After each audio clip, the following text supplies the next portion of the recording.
US immigration news now, and Andy, obviously America's attitude to immigration has changed a little over the years from give me your tired, your poor, your huddled masses yearning to breathe free, to something more like, you know what, we're good on tired, poor, huddled masses for now. Do you have anything in a fully qualified Indian doctor? Now, it seems like immigration reform is finally going to happen here. Now, why is that reform happening? Now, is it out of compassion? No. Is it out of electoral opportunism? Yes. Does that really matter as long as it happens? Well, I suppose not, but it's not really the most poetic way for this to finally take place, is it? I'm sure that Hispanic men were not looking down at their sons for the last 100 years saying, one day, mijo, one day our community will not live under the fear of having families torn apart.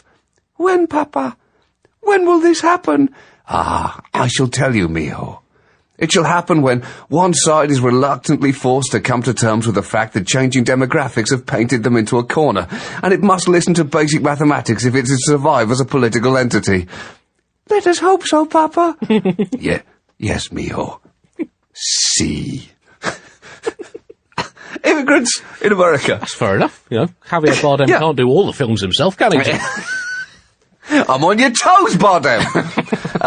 Immigrants in America, Andy, have spent years appealing to politicians' hearts. It turned out that they didn't really have any, so they're appealing to their heads instead. Because the received wisdom is that the White House must achieve immigration reform within the year. Once Congress enters 2014, everything's going to turn to the midterm elections. Republican Congress members are going to become increasingly disinclined to risk incurring the wrath of extreme parts of their party by voting yes. I mean, it's all so depressing, Andy. It's so depressingly cynical, a way to get something fundamentally positive from happening. And President Obama made a big speech about immigration, and he made a big play of the difference in immigration as an issue of us and them, saying a lot of folks forget that most of us used to be them. It's really important to remember our history.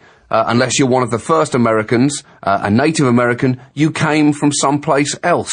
And it's a nice sentiment, Andy. Name-checked Irish, Germans, Scandinavians, Poles, Russians, Italians, people from the West Indies, talked about the huddled masses coming through Ellis Island, and it's a nice sentiment, and he's not wrong, but it's a bit rich coming from someone who has deported more people than any other US president, Andy.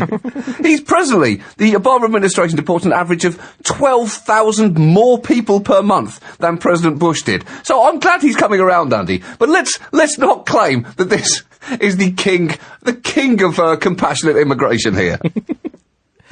Well, it's good to hear that it's an emotive subject in America as well as here. Traditionally, of course, both sides of the Atlantic, the political snooker ball swung round and round the head of the politicians and then smashed into the electorate's eye sockets.